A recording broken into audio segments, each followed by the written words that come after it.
Business ఈ పదం వినడానికి చాలా సింపుల్ గా ఉంటుంది, కానీ అది చేయగలిగే సత్తా కొందరికి మాత్రమే ఉంటుంది. బిజినెస్ చేయాలంటే జీలో దమ్ముండాలి. ఇది ఎందుకు చెప్తున్నా అంటే, రీసెంట్ గా మా ఫ్రెండ్ ఒకడు మన డాఫోడిల్స్ ని విజిట్ చేశాడు. మన దగ్గర లేస్ షవర్మా తింటూ, మామా ఇలా నాకు ఒక బిజినెస్ ఐడియా ఉంది, బిజినెస్ పార్ట్నర్షిప్ లో పెడదాం అనుకుంటున్నా, ఏమైనా సజెషన్స్ ఉంటే ఇవ్వు అన్నాడు. పార్ట్నర్షిప్ అంటే ఏంట్రా అని అడిగా. దానికాడు ఏముందరా, ఒక బిజినెస్ పెట్టడానికి 100 రూపాయలు అయిందనుకో, దానికి మనిషి ఒక 25 రూపాయలు చెప్పున నలుగురు కలిసి 100 రూపాయలు పెట్టుబడి పెడతారు, అంతే కదా అన్నాడు.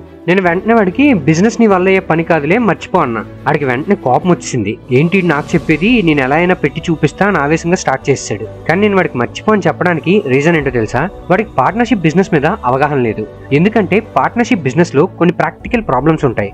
బేసిక్ గా ఎవరైనా పార్ట్నర్షిప్ బిజినెస్ స్టార్ట్ చేద్దాం అనుకున్న వాళ్ళు 3 ఫండమెంటల్ రూల్స్ ఆఫ్ పార్ట్నర్షిప్ ని ఫాలో అవ్వాలి. నెంబర్ 1, మన బిజినెస్ కి ఎంత పెట్టుబడి అవుతుంది, అది నలుగురు సమానంగా వేసుకోవాలి. లేదా మీరు నలుగురు కలిపి లోన్ తీసుకుని బిజినెస్ పెడుతున్నారనుకోండి, దానికి ఈఎంఐ తాలూకు రెస్పాన్సిబిలిటీ నలుగురు తీసుకోవాలి. నెంబర్ 2, ఇప్పుడు బిజినెస్ ప్రాఫిట్ లో ఉందనుకోండి, ఆహా అందరూ మన చుట్టాలే, ఎవడెంత వర్క్ చేస్తున్నాడు అన్నది పక్కన పెట్టి 4 వాటాలు తీసేస్తారు.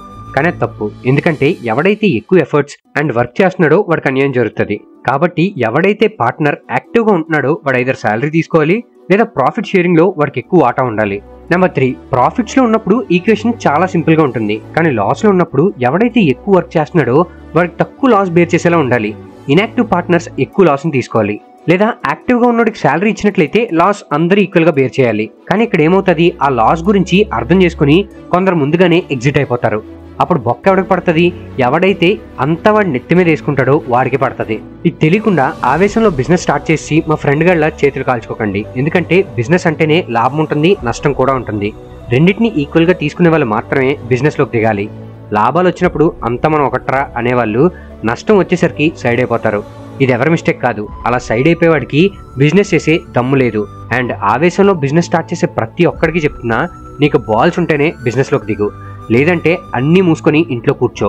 అండ్ నీ పార్ట్నర్స్ కూడా ఈ ఫండమెంటల్ రూల్స్ ని ఎక్స్ప్లెయిన్ చేసి బిజినెస్ స్టార్ట్ చేయి, అంత బాగుంటది.